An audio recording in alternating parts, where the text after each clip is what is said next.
We now invite Pew Pew to share her story.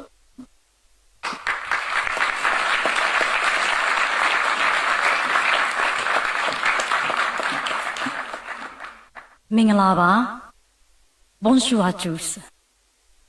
Good afternoon, ladies and gentlemen. I am Pew Pew.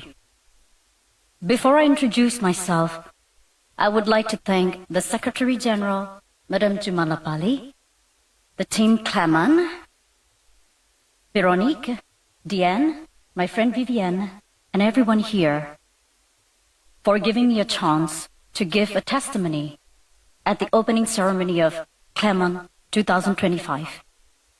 It's an honor to be a part of this, especially when it's about rights and freedom. For I come from a country where millions of people don't have basic human rights or have the minimal freedom to discuss about this. I am a celebrity singer-songwriter-performer from Burma and a political refugee in France. Yes, I come from Burma, also known as Myanmar. I guess many of you haven't heard much about it, because it's well hidden. Yes, it has been well hidden from the world by the military regime, which ruled it for more than 6 decades. Myanmar is actually the largest continuous land piece in Southeast Asia, rich in natural resources, from gold, jade, ruby, to rare earth, and situated between the two powers, China and India. It is quite the same size as France, with a population of 60 million people. But unfortunately, only 50 million are inside the country. The rest 10 million are displaced outside due to the long history of civil war, political unrest, violations of human rights, lack of freedom, and different kinds of oppression caused by the military rule. And I am one of these 10 million. How did a Burmese celebrity artist end up as a refugee in France?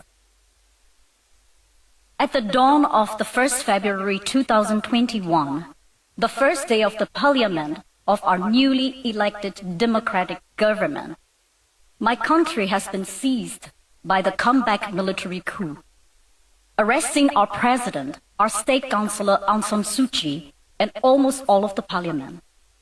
It was followed by a huge uprising all over the country. A few weeks later, the hunters started to gun down the peaceful protesters. I published a song called Tears on my social media with the footages of the violent crackdown of the peaceful protest. The song became viral and the hunter put me on the warrant list with the accusation of defaming the state under the Penal Code 505A, in which the accused can be imprisoned for at least 3 years. You might be wondering if it's really possible to imprison an artist for publishing a song on a social media in 21st century, right? Yeah, it is possible in Myanmar. I had 2 choices. One is to apologize to the hunter, appease with them, make a deal, not to involve in the politics again, and shut my mouth, pretend that nothing has ever happened in Myanmar, continue my career as a megastar, and let them use my image for their normalization propaganda to the world that everything is fine in Myanmar. Otherwise, I would get arrested and go to the notorious prisons of Myanmar. Another choice is to leave my successful career, my comfortable life, my wealth, my family, my home, my fans, everything I built and cherished for 20 years, to become a fugitive and end up in a third country like a nobody. I chose the second option because I couldn't shake the bloody hands of the hunter who have killed and tortured thousands of my fans and my fellow citizens. My choice had huge risk and consequences, of course. Finally, I had no choice but to decide to leave my country and everything I cherish. In the darkness of the one rainy night, I mustered all my courage and crossed the river between Myanmar and Thailand on an old Michelin tire. Yeah, that Michelin tire. Well, that's how I ended up in Clermont-Ferrand, don't you think so?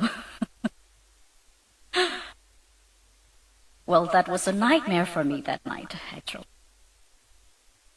Then I hid in Thailand for a few more months until I received protection from France. But not everyone was that fortunate. Some of my fellow resistant artists got arrested, some imprisoned, and one famous musician got killed in the frontiers. And one famous hip-hop artist, who is also the member of the parliament, got a capital punishment, and he got executed in prison. That execution was the first in 30 years of our history. And now you might be wondering, what's happening now in Myanmar 4 years after the coup? Well, the cruelty of the regime is becoming more severe each day, although the plight of my country and my people has unfortunately become less visible in the world's news lately. The military junta is killing its own people. They continue to commit crimes against humanity, targeting civilians, schools, hospitals, places of worship. There are already 30,000 people arrested, nearly 10,000 people murdered, not only in prisons or in conflict areas, but also from daily airstrikes by hunters' fighter jets on civilians' residential areas and war camps, destroying hospitals along with their patients and leaving temporary schools with bloody classrooms. About 3.5 million internally displaced people across the country, and hundreds of thousands of children without access to proper education, healthcare, and vaccination. Last year, the junta activated the conscription law and started to kidnap even the minors, just to use them as human shields in the battlefields. Majority of the people in Myanmar barely get 4.5 hours of electricity a day and hardly making a living under poverty, pressure, and scrutiny. Under the junta's 4 years' reign, Myanmar has become world's #1 in drug dealing, and host of cyber fraud scam centers in Southeast Asia, as you all could see in the news lately. And the junta is preparing an election at the end of this year, which is nothing but a political trap to legitimize the atrocity and the crimes against humanity they committed over the past 4 years. But people of Myanmar have decided to fight back and form People's Defense Army since September 2021. They had to resort to armed revolution, sadly, to regain freedom, justice, and democracy that they truly deserve.